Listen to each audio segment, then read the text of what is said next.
Buenas tardes. Legal Rubio Villegas les da la más cordial bienvenida al webinar Reapertura General de Actividades, la nueva realidad, el tercero de una serie que hemos tenido en materia laboral. Esta vez tendremos a dos socios de la práctica laboral y de seguridad social del despacho como expositores.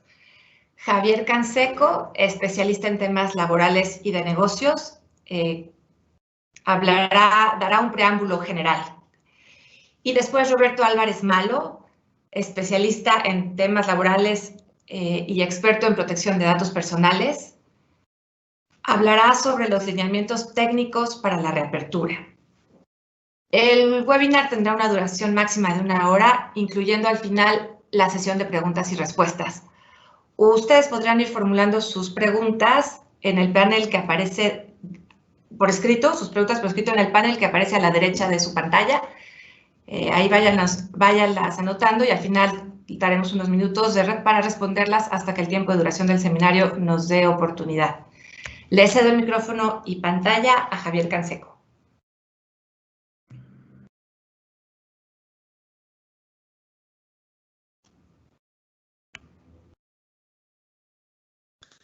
Buenas tardes, es un placer estar nuevamente con ustedes, como hemos hecho en todo este tiempo de esta pandemia, de esta emergencia sanitaria, como lo ha denominado el gobierno mexicano.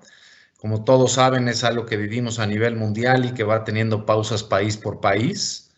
Desde el primer seminario se los hicimos notar que esto cambia minuto a minuto, día a día, etcétera, y entonces que los cambios de ayer ya quedan obsoletos el día de hoy.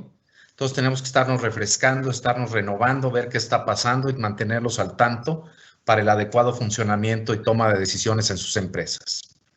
Como ustedes recordarán, en el mes de marzo empezamos, el final de marzo, el 31, empezamos con un decreto que nos señaló una suspensión de actividades y se denominaron algunos sectores de la industria como actividades esenciales. Posteriormente hubo una aclaración sobre cuáles eran las actividades esenciales, vamos a llamarlo así, ampliadas o aclaradas, y después vino un nuevo decreto que le dio una vuelta importante a esto porque estableció como actividad esencial 3 puntos básicos adicionales: minería, transporte y construcción. Entonces, a estas tres actividades se les llamó las nuevas actividades esenciales. Y después de estos, pues todas las demás compañías, no importando su giro. Entonces, hoy tenemos 3 puntos o 3 actividades: las esenciales, las nuevas esenciales y todas las demás. Ahora se introduce un nuevo aspecto que es un semáforo de acuerdo con la pandemia, de acuerdo con el número de contaminados o enfermos que hay, región por región, municipio por municipio. Y entonces entra en vigor un semáforo que tiene, a diferencia de los semáforos de la calle, este tiene 4 luces: la roja, la naranja, la amarilla y la verde, obviamente de acuerdo con el grado de contagio que existe en cada uno de los municipios.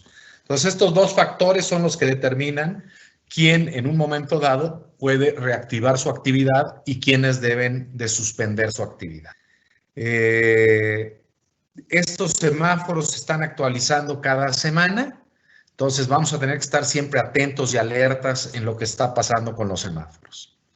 Adicionalmente, dentro de estos semáforos, los estados pueden establecer reglas o circunstancias adicionales a las que establece el decreto federal. Nuestra firma, que tiene una cobertura nacional con las 6 oficinas que ya conocen, de Ciudad de México, Puebla, Querétaro, Irapuato, Chihuahua, Ciudad Juárez, y con los 90 abogados que conformamos la firma, estamos en constante monitoreo de lo que está pasando en cada una de las entidades federativas para ver si ya establecieron una regla especial en ese estado o en un lugar determinado, cuáles son las reglas, si está el semáforo en rojo, en verde, etcétera, etcétera, Hoy en día todo arranca en rojo excepto Zacatecas. Entonces, vamos a decir, todo el mundo estamos en la misma situación. Pero en la firma estamos monitoreando para mantenerlos informados a ustedes, que son nuestros clientes y que deben de estar muy al tanto de lo que pasa para tomar sus decisiones y poder aperturar su compañía. Con este preámbulo le pido a nuestro socio Roberto Álvarez Malo, quien está encargado de la práctica laboral de la firma y también quien tiene un amplio conocimiento en todo el tema de datos personales, que nos ayude a entender esta nueva realidad con la que vamos a vivir los siguientes meses y que nos dé una explicación más amplia de lo que está pasando y lo que debemos de hacer. Le agradecemos a Roberto su participación.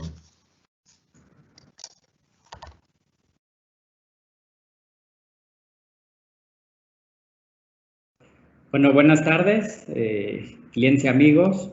La intención de este webinar es darles a conocer cómo se ha movido la regulación en el tema de la reapertura de las empresas.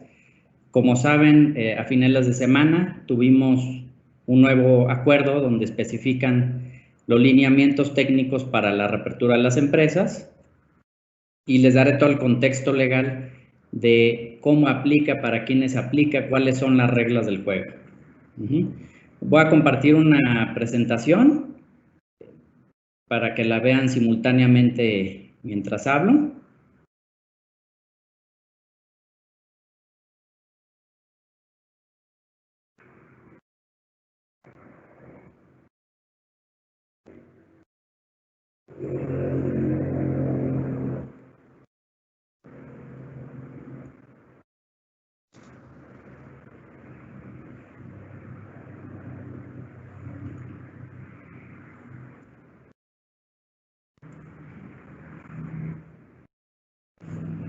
Ya deben de tenerlo ustedes en pantalla. Vamos a ver para quiénes aplica estos lineamientos. Básicamente es para todas las empresas en el país, independientemente del tipo de actividad que tengan, ya sea esencial o no sea esencial. Y tenemos los dos criterios para definir cómo hay que clasificarse y qué es lo que deben de cumplir. Uno es por actividad y otro es por semáforo. Por actividad tenemos varias clasificaciones que, de acuerdo al giro o actividad económica que haya reportado la empresa en el IMSS principalmente, sabemos que hay otros medios para reportar el giro como Hacienda, licencias de funcionamiento, etcétera, pero principalmente el giro principal de la empresa que hayamos manifestado en el IMSS es el que va a servir de referencia para determinar si son una empresa esencial. De las ya listadas en el transcurso de los acuerdos publicados, las nuevas esenciales, que las últimas que integraron fue la parte de transporte, fabricación de transporte, incluido automotriz y aeronáutica, la parte de construcción y la parte de minería. Y por último, las demás empresas, es decir, las que no estén listadas en esos acuerdos, entran como parte de las empresas no esenciales y les aplican otras reglas. Ahora tenemos un criterio de semáforo, donde los estados van a coordinar junto con el gobierno federal y pueden adicionar reglas adicionales aplicables a cada estado y sus municipios. Entonces, este sistema nos va a ayudar para saber el nivel de alerta. El nivel de alerta va a estar en 4 colores. Uno es rojo, identificando la alerta máxima. Otro, el naranja, para alerta alta. Otro, color amarillo, para alerta intermedia. Y finalmente, el color verde para la alerta cotidiana. Es muy importante, esto se va a estar cada semana actualizando. Nuestra firma va a estar al pendiente de cómo se va moviendo todo y es importante que las empresas identifiquen el color aplicable para la localidad donde tienen sus instalaciones para saber cuáles son las restricciones que tienen o qué cosas deben de cumplir. Primero debemos de encontrar cuál es la categoría del centro de trabajo, identificar qué medidas deben implementarse para dar cumplimiento a estos lineamientos. Y tenemos 4 puntos a cumplir para determinar qué debemos de cumplir. Uno es qué tipo de actividad tenemos, es decir, si es esencial o no. Otro es el nivel de riesgo epidemiológico, que es el semáforo que acabo de decir por colores. El tamaño del centro de trabajo, y esto tiene que ver con qué sector estamos, y el número de trabajadores de la empresa. Y finalmente, cuáles son las características internas que le aplican a nuestra empresa. Es decir, qué personal o población vulnerable tenemos y cómo están adecuadas nuestras instalaciones para determinar las medidas físicas que tendríamos que tener para cumplir con las medidas sanitarias. ¿Cómo voy a identificar el tipo de actividad del centro de trabajo? Tenemos los acuerdos referidos y publicados en el Diario Oficial de la Federación. Hubo varios acuerdos del 31 de marzo, 6 de abril, 14 y 15 de mayo. Y ahí viene un listado de actividades que son consideradas como esenciales. Bajo este criterio tenemos las empresas esenciales, las nuevas esenciales que surgieron después y las demás empresas. Ahora, necesitamos saber qué actividades son permitidas de acuerdo al nivel de riesgo. Vamos a ir mencionando de acuerdo al tipo de alerta cuáles son las medidas a cumplir. Empezando por el nivel en el que nos encontramos, el riesgo máximo, que es el color rojo, que como comentó Javier, con excepción de Zacatecas, todo el país se encuentra en este nivel. Entonces, ¿cuáles son las principales medidas a cumplir? Los protocolos para favorecer el trabajo en casa, el famoso home office que actualmente venimos realizando a través de los medios tecnológicos en nuestra casa y que realmente empezó pues desde finales de marzo. Las reglas de sana distancia, el equipo de protección personal para las personas trabajadoras, los protocolos de seguridad sanitaria. Estos protocolos tienen que ver con los lineamientos ya mencionados desde hace un par de semanas, donde iba a haber una fase de transición para la apertura de las empresas y finalmente que el personal vulnerable debe trabajar desde casa. Es decir, al día de hoy, 1 de junio, el personal vulnerable sigue estando en su casa. El siguiente nivel de riesgo, que es el considerado alto, que se identifica con el color naranja, continúan las actividades esenciales y se permite una operación reducida a las demás empresas que no son esenciales. Es decir, poco a poco van a irse integrando otras empresas que no tenían el carácter esencial. Aquí continuamos con los protocolos para el home office, una presencia de personal al 30% de las actividades no esenciales, es decir, aquí se integran las demás empresas, pero con una plantilla reducida. Continuamos con sana distancia, equipo de protección personal, los protocolos de seguridad sanitaria y tenemos atención especial en la población vulnerable. En el siguiente nivel, que es el color amarillo, es un riesgo intermedio. Aquí hay una limitación en espacio público, pero ya entra la actividad económica de forma total. Se sigue recomendando el trabajo en casa o la combinación con el trabajo en casa y las medidas como sana distancia, seguir prestando atención a la población vulnerable y mantener activos los filtros sanitarios. Actualmente los filtros sanitarios que ya empezaron a implementar la mayoría de las empresas, pues viene desde el ingreso a las instalaciones, con termómetros, exámenes médicos, cuestionarios, etcétera, y todas las medidas físicas que hayan aplicado en sus instalaciones. Y finalmente el riesgo cotidiano identificado como verde es cuando ya inician todas las actividades o reanudan de manera total. Se implementan ciertas medidas de protección de salud y se sigue prestando atención a nuestra población vulnerable. Finalmente, esto es una nueva normalidad.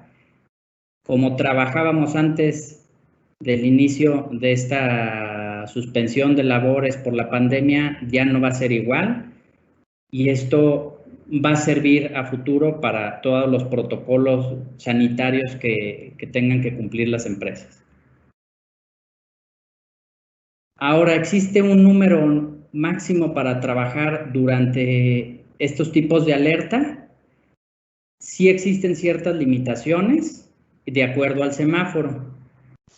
Si bien en la alerta roja, que es el punto en el que nos encontramos de riesgo máximo, no existe una limitante para las empresas esenciales, sí se requieren cumplir los lineamientos sanitarios o los protocolos para cumplir con las medidas de distanciamiento y protección a los trabajadores, obviamente incluyendo equipo de protección personal, flexibilización de los horarios de trabajo, la parte de transporte, etcétera, todas las medidas necesarias para que vayan a trabajar.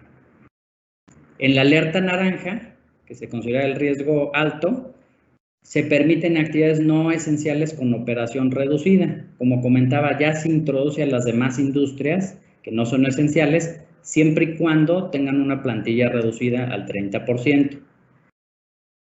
La alerta amarilla, con riesgo intermedio, la actividad económica es plena, no hay limitación en la plantilla laboral y solo restricciones en espacio público.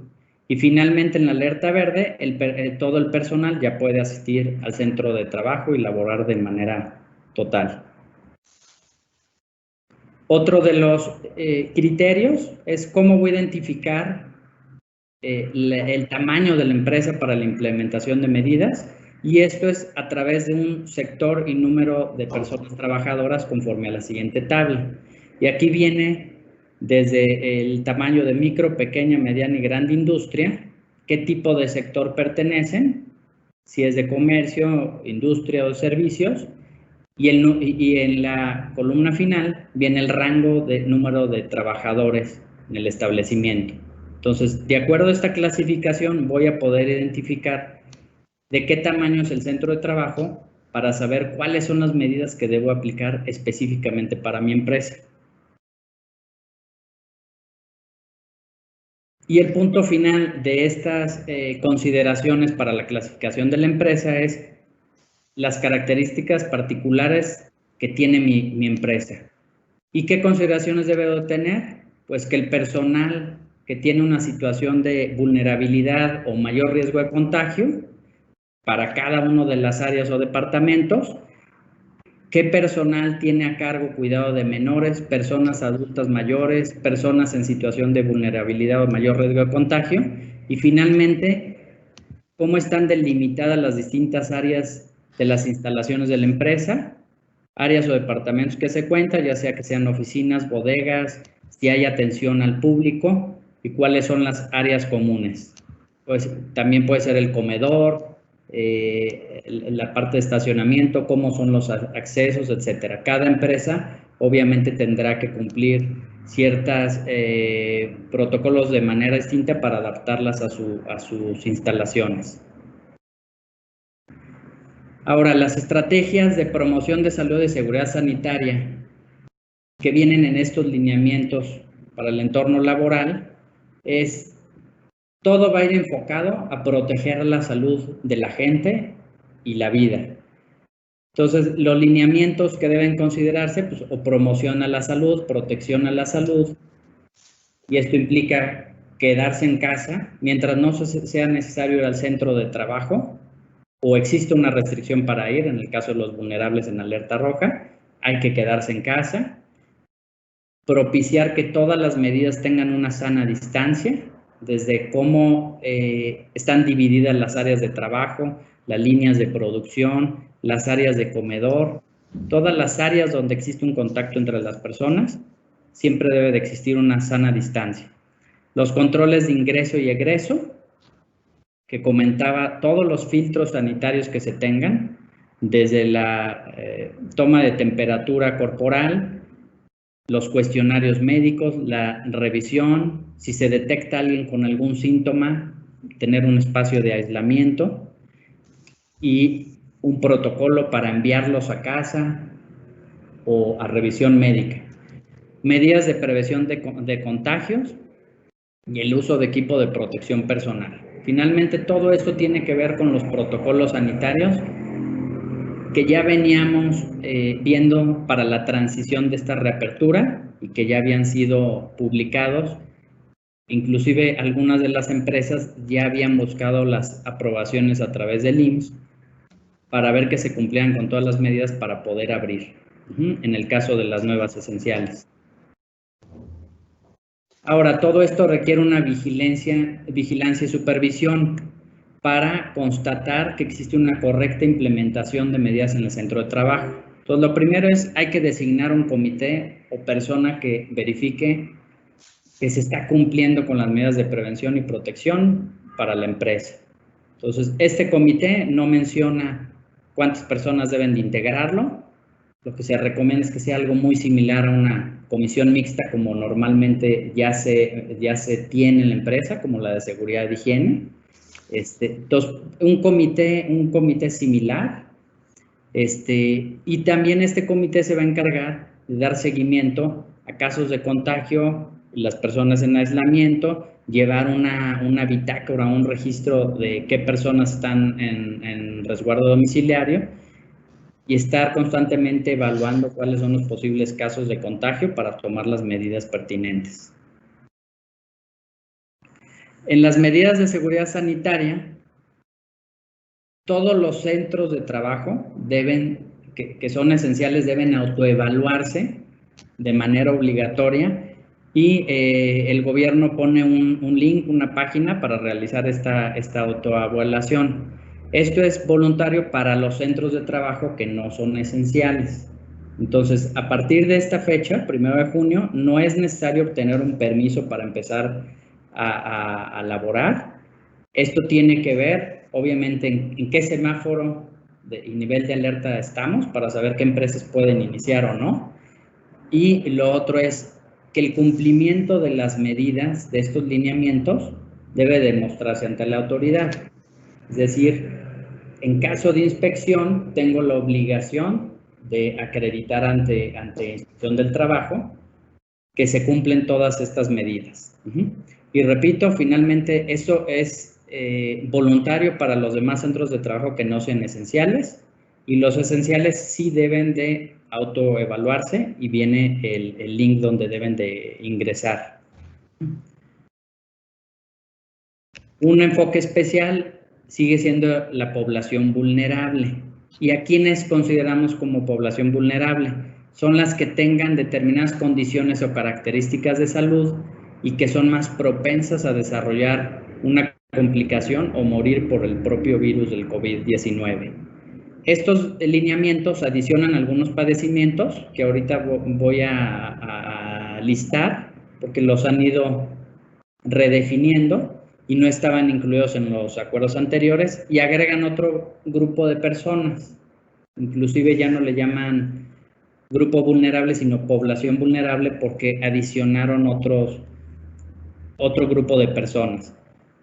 Unas serían mujeres embarazadas, lactando, personas con obesidad, personas adultas mayores a 60 años, que esto persiste, quienes tienen diabetes, hipertensión, adicionaron la parte de VIH, cáncer, discapacidades, trasplantes, enfermedad hepática, pulmonar y trastornos neurológicos y del neurodesarrollo. Entonces, viene un listado finalmente de padecimientos que son muy similares a lo que ya venía mencionando algunos acuerdos y nada más redefinieron otros padecimientos adicionales. Y adicionan las personas trabajadoras que conviven en su hogar o tienen a su cargo el cuidado de menores, personas adultas mayores o que tienen una situación de vulnerabilidad o mayor riesgo de contagio. Este grupo no estaba mencionado en los acuerdos anteriores y lo introducen en los lineamientos. ¿Qué medidas de protección debemos de tener para esta población? Esto también depende del tipo de alerta. Si estamos en alerta máxima, como actualmente la tenemos, está prohibido que las personas en esta situación acudan al centro de trabajo. Se tienen que quedar en su casa.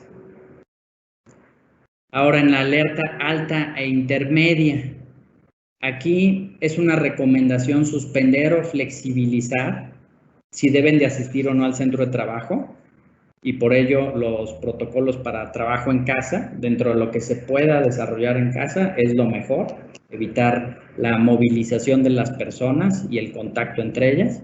Entonces se recomienda suspender o flexibilizar que vayan a trabajar, en especial a las personas que tienen cuidado de menores, adultos mayores, cualquier persona con una situación de vulnerabilidad o riesgo de contagio.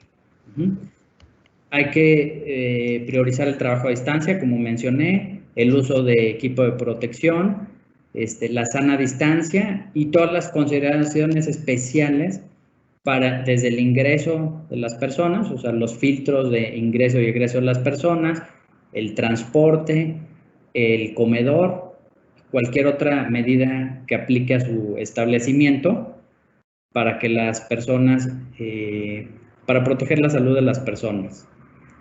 Y finalmente la alerta baja, que es cuando realmente todo vuelve a la nueva normalidad. Hay que seguir prestando atención a dicho personal. No existe medidas especiales que restrinjan para dicho grupo, pero sí hay que monitorearlos. Es una obligación seguirlos monitoreando. En los derechos de la población vulnerable, derivados de esta emergencia sanitaria, la alerta máxima no laboran y siguen recibiendo su salario al 100% y sus prestaciones.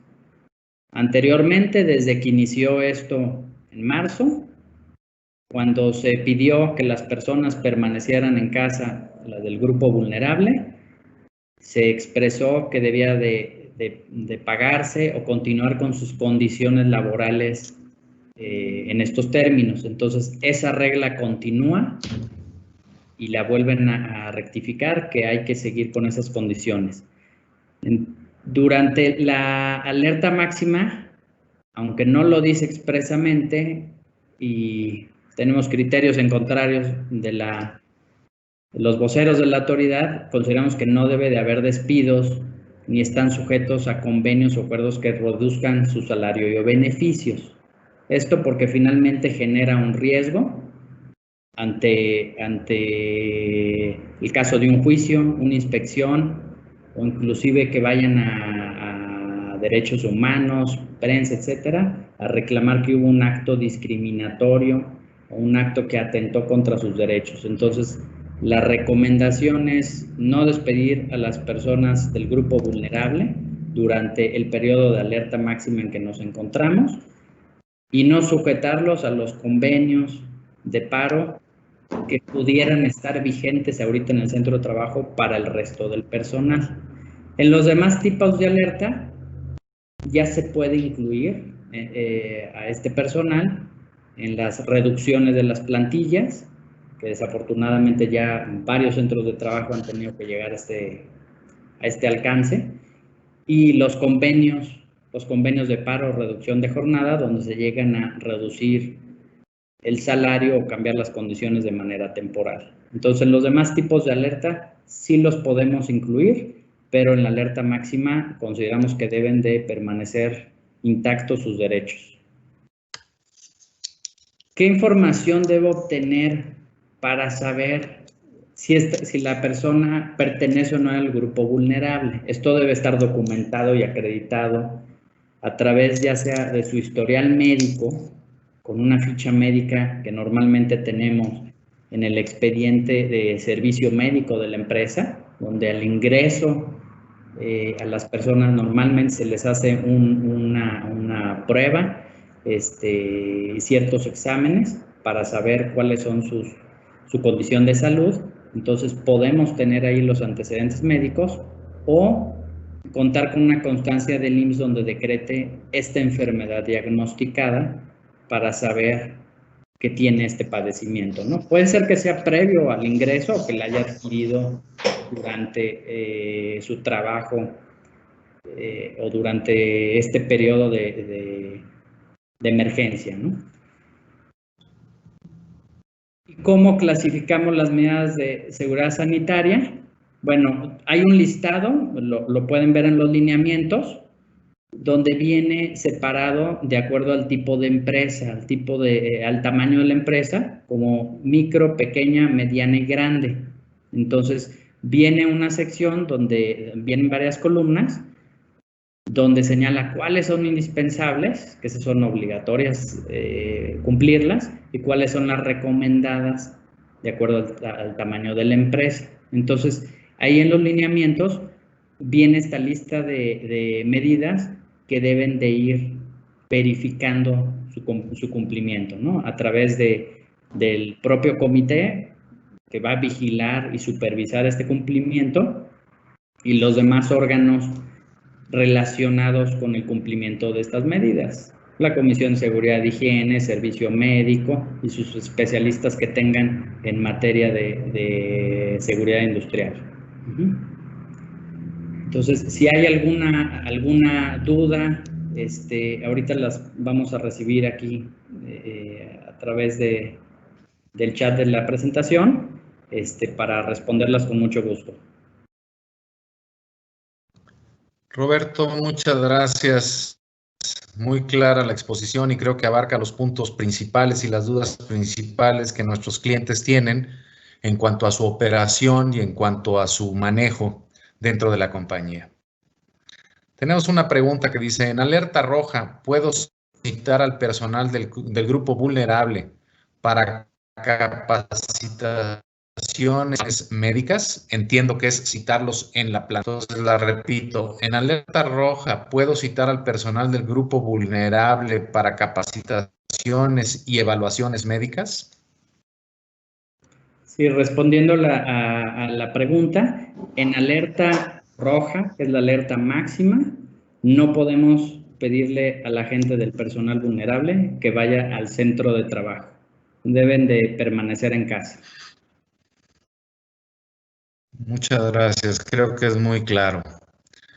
Otra pregunta es, si la compañía cumple con los protocolos, me imagino los protocolos necesarios que ya se han mencionado, ¿no es necesario aplicar el límite de 50 trabajadores en el establecimiento? Consideramos que no, los lineamientos no lo especifican como tal, esa restricción estuvo durante el periodo de suspensión de labores. Sin embargo, ahorita a través del método de los semáforos, lo que se pretende es que poco a poco vaya integrándose todo el personal a las instalaciones y de esta forma no estaría limitado a las 50 personas, siempre y cuando con estas medidas de control sanitario existan las delimitaciones en las líneas de producción, en los espacios donde se encuentran las personas y tengan el equipo de protección. De esta forma puede haber más de 50 personas. Gracias. Otra pregunta. Acuérdense, aquí también es importante recordar y tener en mente que no hay blancos y negros, también hay grises en la vida, que muchas de las cosas se han venido publicando desde el 24 de marzo, que es el primer decreto que salió publicado de este tema, se han venido dando una serie de puntos que tenemos que ir interpretando con sentido común y siempre, como marca la Ley Federal del Trabajo, aplicando lo que más sea favorable al trabajador o lo que más le conviene al trabajador. Con ese entendido y bajo ese marco hago la siguiente pregunta. Dice, ya se contestó mi pregunta respecto del personal vulnerable. Ahora, la pregunta es, en cuanto a si debe o no recibir el salario íntegro. Y la pregunta es, ¿cuál es el fundamento de lo que acaba usted de decir?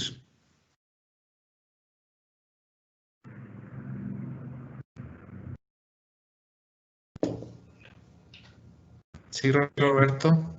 Sí, por ejemplo. El fundamento es el primer acuerdo que tuvimos, los primeros acuerdos que se emitieron durante el mes de marzo, señalaban de manera específica que todo este personal que no debiera ir al centro de trabajo gozarían de los derechos laborales adquiridos en sus contratos de trabajo, contratos colectivos o contratos ley. Eso implica que no se puede modificar o reducir las condiciones para dicho personal.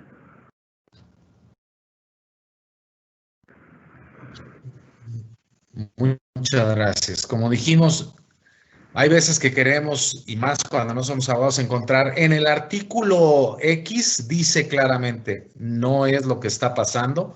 Recuerden que estamos en una situación de emergencia en donde se han venido incluso dando cosas curiosísimas e increíbles, como la que sucedió de haber publicadose un decreto en el Diario Oficial de la Federación en la mañana.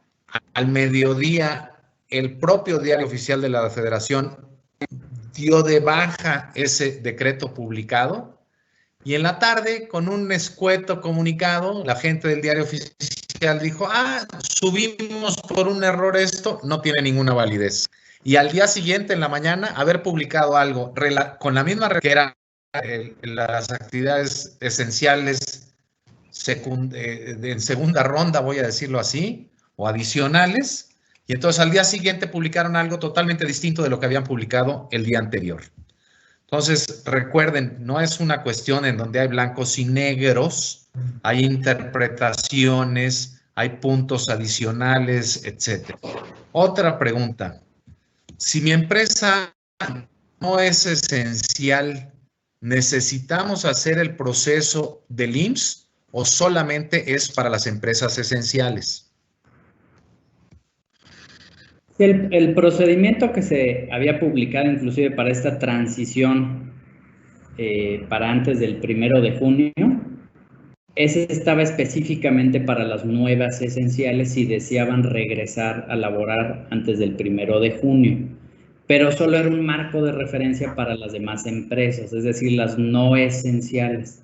Entonces, actualmente lo que señalan los lineamientos es, si no eres esencial, no estás obligado a cumplir la autoevaluación, es recomendable, es voluntaria, pero tienes que cumplir con todos los protocolos y todo lo que marcan los lineamientos y demostrarlo ante la autoridad federal en caso de una inspección.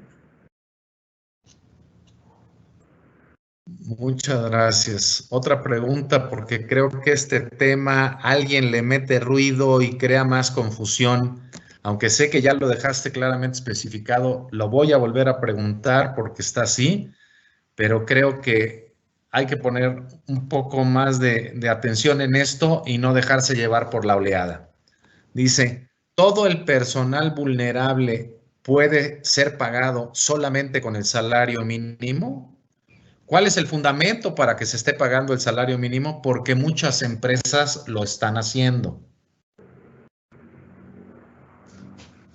Sí, insistiendo en la parte que platicé hace un rato, el personal vulnerable tiene una protección especial por cuestiones de su salud y por protección a su salud, y se tiene que ir a su casa, en alerta roja es forzoso, y ello implica que se le pague, no se le disminuyan sus derechos laborales. Entonces, no hay un artículo ni hay algo que permita hacer lo contrario. No entran a la parte de convenios de paro, no se les paga salario mínimo como tal, sino que deben de permanecer sus condiciones vigentes durante todo este tiempo. En alerta roja consideramos que debe de seguir siendo como se decretó por la autoridad, y en las demás alertas pudiera darse el mismo tratamiento que el demás personal porque ya van a poder ir al centro de trabajo. Ahora, yo nada más agregaría en esto que dijo Roberto, esto es de hoy hacia adelante, hacia atrás, nunca estuvo permitido a esas personas reducirles el sueldo y solo pagarles el salario mínimo. No sé de dónde habrán sacado eso. En ningún decreto se estableció eso.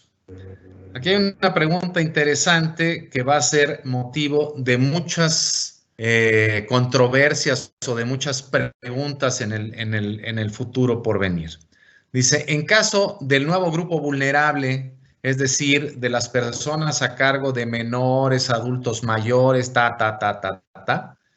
¿de qué manera se va a evaluar a este personal para ver si le aplica el derecho que menciona el decreto o no? Ya que es un punto muy ambiguo. Sí, efectivamente es un punto amplio.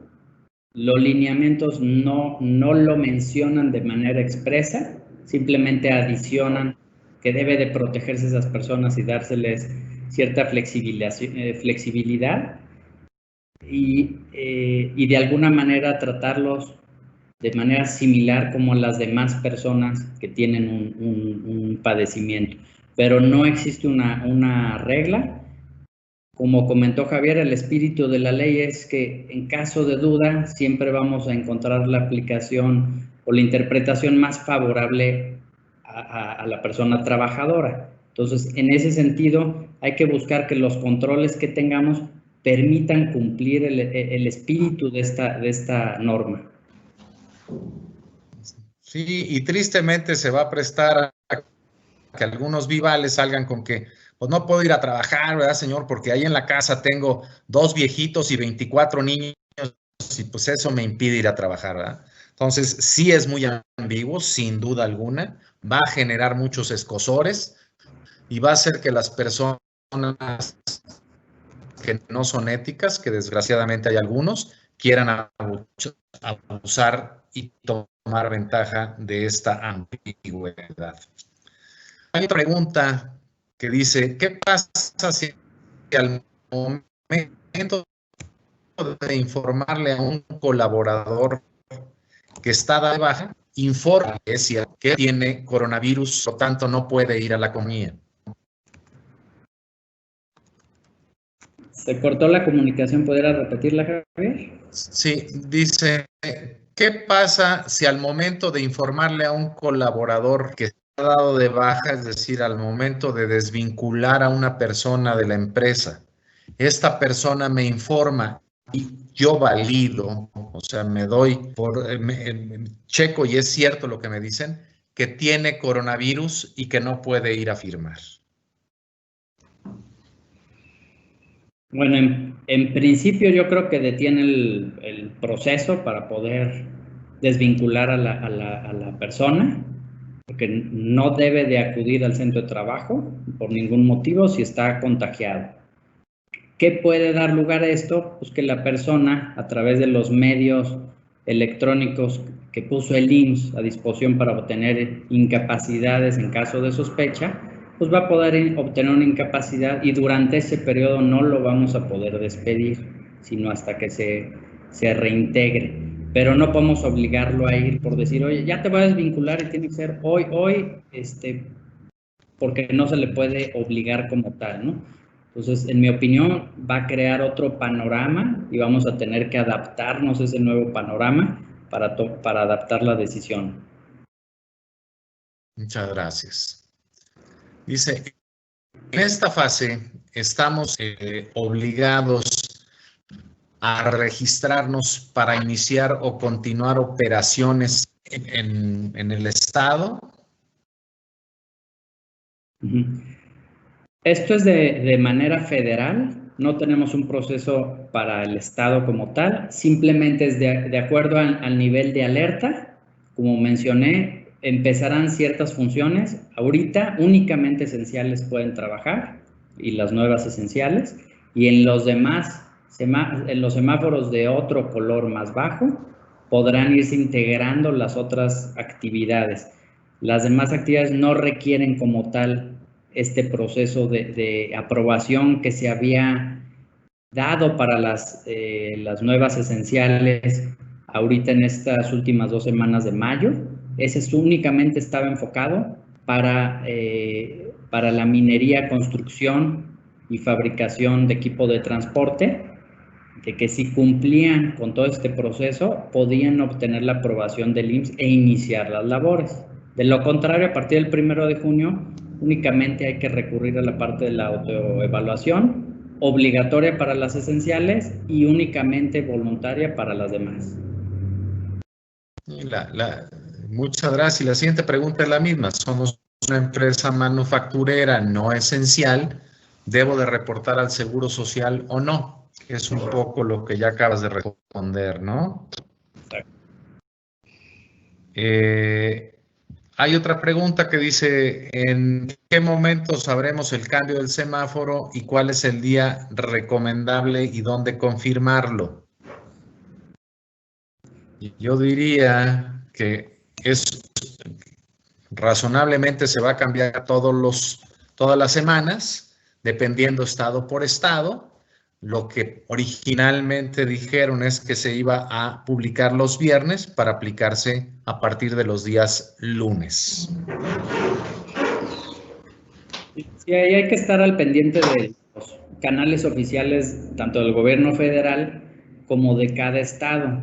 Normalmente el gobernador de cada entidad tiene conferencias de prensa todas las semanas y va de alguna manera confirmando los criterios que el gobierno federal va diciendo en este sentido, ¿no? Entonces hay que estar al pendiente de la región en la que se encuentre cada empresa y los canales oficiales. Muchas gracias.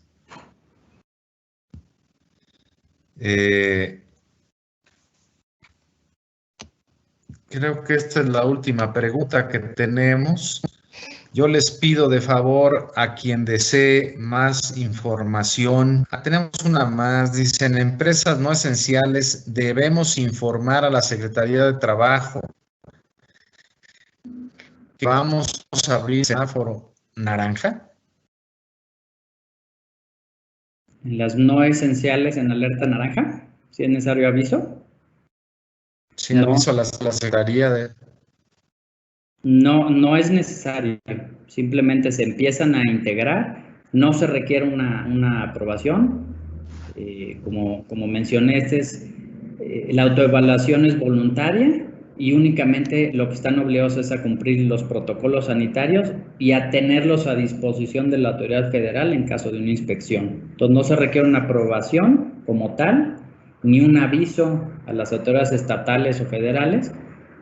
Hay que regresar a trabajar siempre y cuando se cumpla con toda esta reglamentación.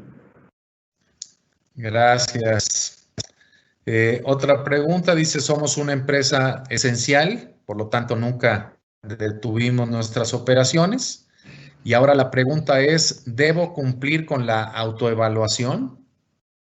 Sí, la autoevaluación es obligatoria para las empresas esenciales. Si es una de las empresas, de las nuevas esenciales, construcción, minería y fabricación de transporte, y ya realizaron ese proceso previo al 1 de junio y obtuvieron aprobación, ya no es necesario volverlo a hacer, no se duplica la obligación, pero sí es necesario cumplirlo para las esenciales. Ok, la última, y con esto cerramos el webinar del día de hoy. En empresas no esenciales, en rojo, ¿hay manera de operar? Sí, continúa la misma regla que teníamos desde que se publicó el listado de empresas esenciales. Pueden trabajar bajo los lineamientos que ya teníamos. No, aquí es no esencial, perdón, no esencial. Una empresa no esencial en semáforo rojo, ¿puede operar? Perdón. Las no esenciales no pueden trabajar en semáforo rojo. Gracias. Yo les pediría, si tienen dudas o si quieren una copia o que les enviemos por correo electrónico la presentación, acérquense a su abogado de contacto usual dentro de la firma, cualquiera que ustedes usen en cualquiera de nuestras 6 oficinas y cualquiera de los 90 abogados con los que que te contamos, no importa si no son miembros de la práctica laboral y de seguridad social, la gente dentro de la firma está perfectamente capacitada para orientarlos, para atenderlos. Acérquense, contacten a su abogado, pídanle la información que requieran. Si quieren una copia de la presentación, con todo gusto, escríbanle un email. Estamos para servirles, estamos para ayudarlos a operar de la mejor manera su planta y siempre buscamos el cómo sí y no el por qué no. La mayoría de los abogados siempre buscan el por qué no puedes hacer, cuando nosotros lo que hacemos es buscamos cómo sí puedes hacerlo dentro de un marco legal y conociendo los riesgos de la decisión que vayamos a tomar. Entonces, les agradecemos mucho. Le paso los micrófonos y la pantalla a Diana y les agradecemos su atención. Muchas gracias. Además, también podrán encontrar la grabación de este webinar a partir de mañana por la tarde en nuestro sitio web www.srubio.com. Los dos webinars anteriores en materia laboral también están ahí. Y bueno, agradecemos mucho su presencia. Nos vemos próximamente.